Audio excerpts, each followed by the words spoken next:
It's been exciting for these kids. They worked really, really hard. Here in the U.S., they were able to play a little bit last year, which at the end of the day maybe have been a little bit of an advantage for them. But it was great to get over to the OHL Cup. It's my favorite tournament of the year, and to see the talent that was in Ontario this year is outstanding. And it was tough because I really couldn't compare it versus the Americans because we didn't have a chance to cross over for Silver Sticks or the Marlies tournament or anything like that. So we've missed our friends in Ontario for sure, and excited for all these kids here today. Kevin, give us a little bit of a background, how long you've been involved with OHL Central Scouting. Oh my goodness, now I have to do math here? Come on now. Let's see, I started working in the 1989 birth year draft where a young man by the name of John Tavares was in exceptional status. And he was the first overall pick to the Oshawa Generals. So I've been with the league since then. And just to see all these kids grow and prosper and watch them play in the NHL or watch them on TV now, doing what you do as well, it's very exciting. What pulls you into being involved in, OHL Central Scouting, being around the Ontario Hockey League? What is it that keeps you motivated, keeps you driven to continue to be involved? Just watching these kids improve, not only as hockey players, Terry, but as young men. Watching these guys grow up. Now they're the kids that I initially scouted in that 89 through 97 birth year. There's some of the kids are scouting for different teams now. They're coaching these teams, and they're not just good hockey people. They're great human beings, and that's the best part. That's what keeps me going. When it comes to the teams around, that you get a chance to scout, give people who maybe, for example, based in Ontario, don't know the format, don't know the teams, what are some of the main areas? I've got to think, I know there are multiple teams around Detroit, for example, and over in Chicago, and I've got to think, is that sort of the two key areas, or where else are, you certainly watching players on the U.S. side of the border? It's lucky being in the U.S. side of the border and being in Detroit because it's such a mecca for hockey here in the Midwest.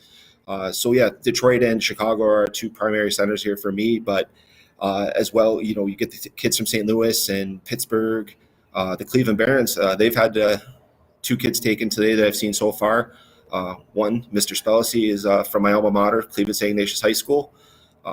It's going to hurt me if he goes to Windsor because he's a huge part of the Wildcat football program. So, but anyway, I regress. The kids all come in for these showcase events here in Detroit, and it's really nice to see them. So I don't have to travel too much. They come to me, and I have a really good chance to, get a good look at them over a course of a couple of weekends because they do come in a couple of weekends a year. As for Michigan, we have our own Michigan Amateur Hockey Association League. Compare that to something like the GTHL or the Alliance or the OMHA. They'll play, within a group.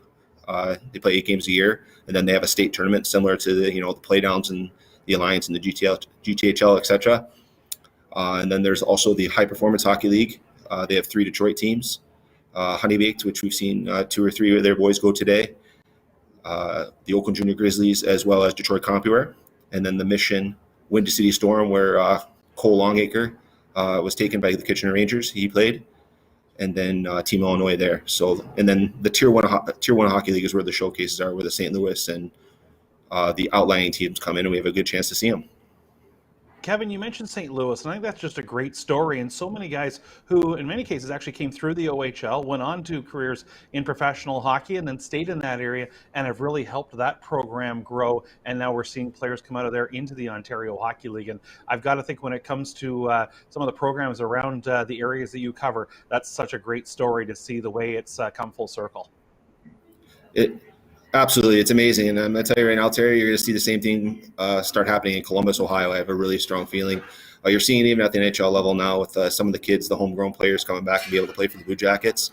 The Blue Jackets and the Cleveland Barons youth teams with the NHL presence there between Pittsburgh and Columbus, and then Cleveland having an AHL team. It's really going to improve the game there. And I think maybe that's the next hotbed.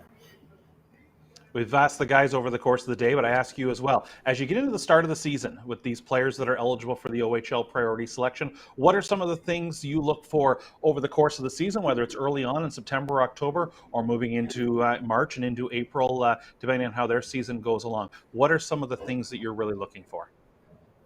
On the ice, is their skating and their hockey sense.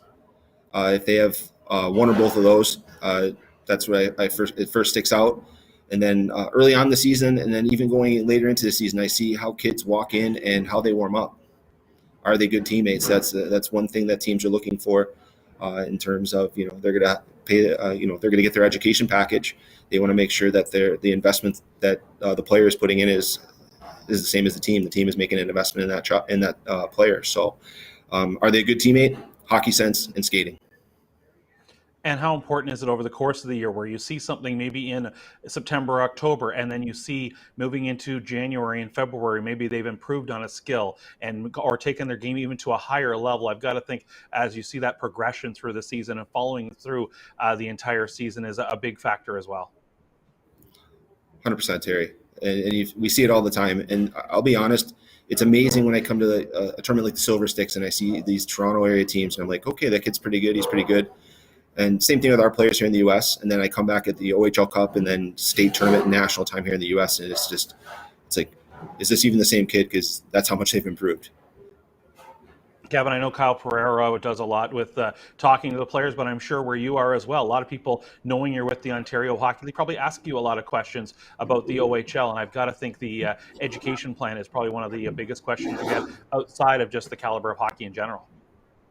You're correct. It's still a misconception here in the United States, but it's still and we keep going.